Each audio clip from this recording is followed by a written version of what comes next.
Carlton Davis has had some massive struggles as the Detroit Lions cornerback one. That is absolutely no secret. Some people claim that Carlton Davis is the worst CB1 in football. Others say that the Detroit Lions downgraded from Cam Sutton in the 2024 offseason, and the numbers say that Carlton Davis is on pace to allow the most completions and the most yards allowed in NFL history. However, despite the claims and despite the numbers, I think it's pretty clear to say and pretty easy to conclude that Carlton Davis has been a positive impact for this Detroit Lions team. That Carlton Davis was brought in to do one job, and he's done that job actually quite well. And despite what the numbers say, the tape tells you that Carlton Davis is a very positive impact on this defense.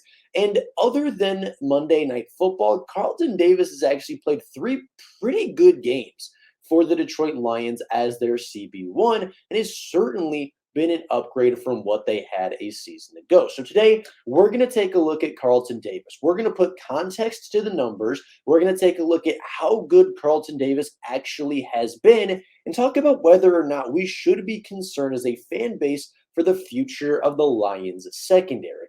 So let's start off with Carlton Davis's arrival to Detroit. In the 2024 offseason, the Detroit Lions sent a third-round pick to Tampa Bay. In exchange, they received Carlton Davis III, a 2024 sixth-round selection, as well as a 2025 sixth-round selection. The Detroit Lions gave up a top 100 pick, a selection that could have been used on several positions of need, but they felt like adding a veteran cornerback, and not just a veteran cornerback, but a veteran cornerback that would bring physicality to the secondary for the first time since Darius Slay was worth giving up and sacrificing that top 100 pick. Now, Carlton Davis spent his last 6 seasons with Tampa Bay, where he recorded 324 tackles, 12 tackles for loss, 3 forced fumbles, 4 fumble recoveries, 73 passes defended, and 9 interceptions. Was he an elite cornerback in Tampa Bay? Probably not. That's really not something that anybody is going to argue with you about. However, I do think it's fair to say that he was a quality cornerback one and was certainly a large part in the Tampa Bay's defensive success over the last 6 seasons, including their trip and championship in the Super Bowl. Carlton Davis was a massive part of that secondary, a massive part of why that defense was so good, and he was a key contributor to a Super Bowl winning defense just a couple seasons ago in 2021. Now, fast forward a couple of years, and Carlton Davis's 2023 campaign was okay, but wasn't great, right? He allowed 51 completions on 83 targets, had 61.4% completion percentage against him, allowed 732 yards through the air, 4 touchdowns with a quarterback rating of 96.1. He did walk away with 2 interceptions and 7 passes defended, but overall, a lot of people were quite disappointed in Davis's 13-game season.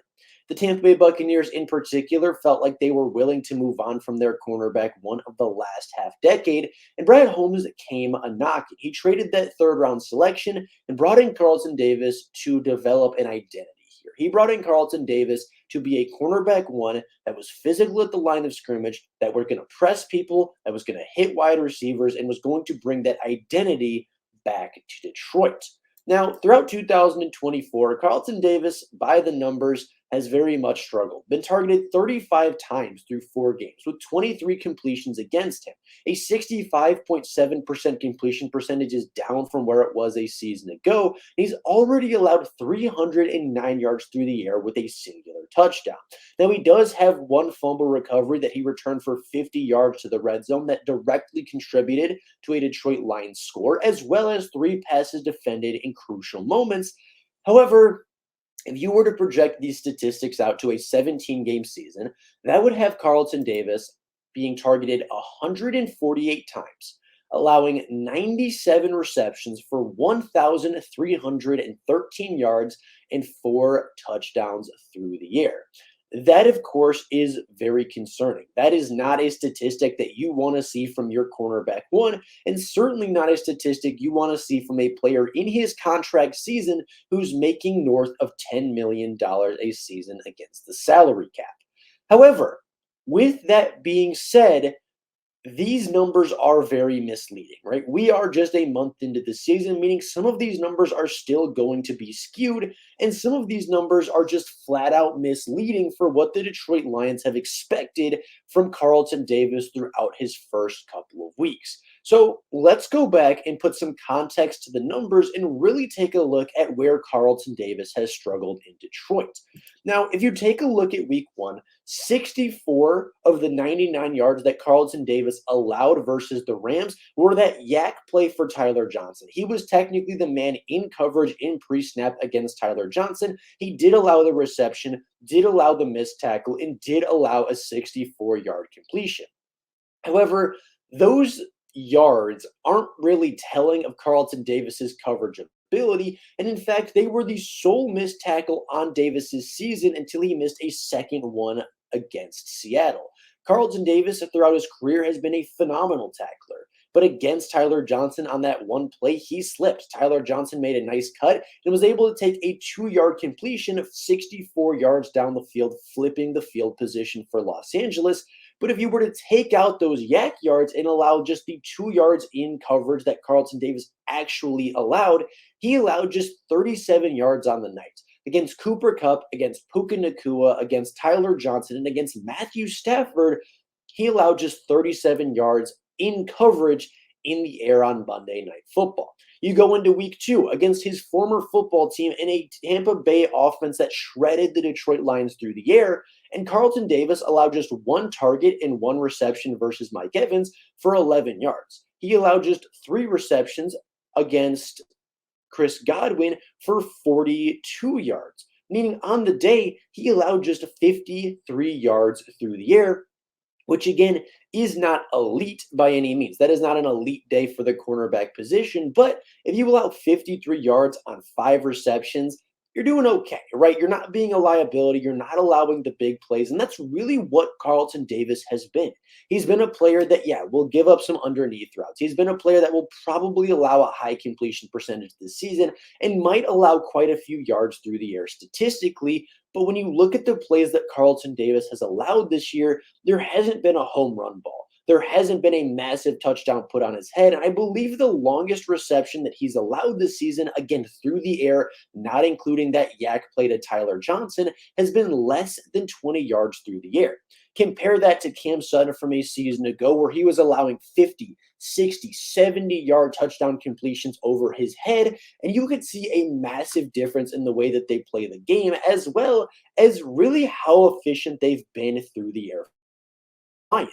In week 3, Carlton Davis allowed 2 completions on 2 targets against Marvin Harrison Jr., but those 2 completions went for just 17 yards through the air, and on the entire day against Arizona, he allowed 56 total yards, which again isn't great, isn't perfect, but is certainly not as concerning as some of the other numbers would have you believe. In the first 3 weeks, Carlton Davis allowed not very many big plays. He allowed a couple of completions underneath. He certainly allowed a couple of first downs, and he certainly wasn't perfect. Had some things to work on. We wanted to see the pass deflections come in. We wanted to see him really, be a little bit more physical and maybe have a little bit more of an impact on the ball in the air.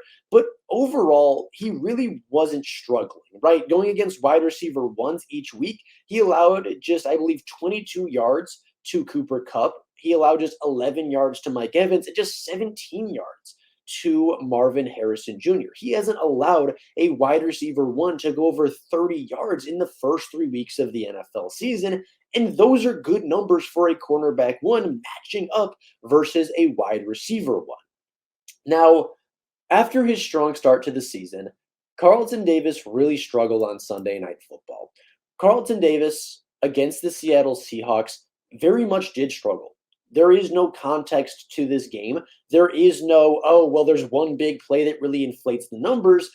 Carlton Davis just struggled, right? He got beat over and over and over again against DK Metcalf, where he allowed 12 targets, 7 completions, 100 yards through the air with 3 DPI penalties and a dropped interception. Carlton Davis matched up against DK Metcalf, 2 of the most physical players you will find at their positions. DK Metcalf being 6'5", 230 pounds, super big, super physical. That is his brand of football. And he got away with a couple of OPIs. He got away with pushing off a couple of times. And that's just going to come in the territory of being a super physical wide receiver against a super physical defensive back. Carlton Davis did have two pass deflections in this game. It had a couple of nice plays. However, the DPIs were probably allowing upwards of 50 yards on those penalties, right? 50 yards of penalty yardage, which set up first downs and set the Seattle Seahawks up in the red zone several times. His 12 targets were a season high. His 7 completions allowed were a season high, and his 100 yards allowed were a season high.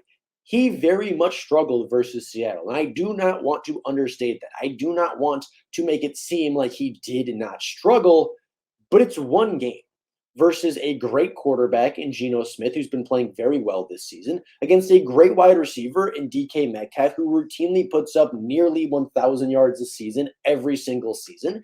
And it's not as though Carlton Davis was beat every single play, right? The 3 DPIs, he was in really good position. And I would argue that 2 of those DPIs were really soft, were really poorly called by the referees.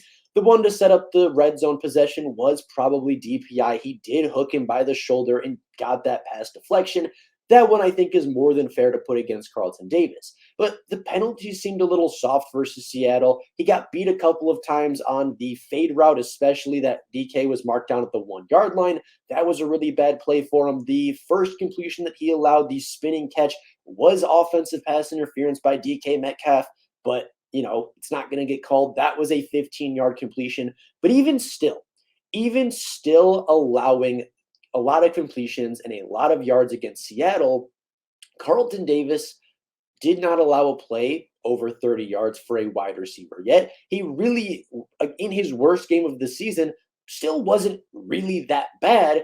And he was still in position to make plays and win the game. He still had a fumble recovery for 50 yards that he returned into the red zone for the Detroit Lions offense to set up a scoring opportunity. He had a dropped interception in the end zone that DK Metcalf heavily interfered with that could have been called offensive pass interference as well. Carlton Davis very nearly came down with an interception on the day as well.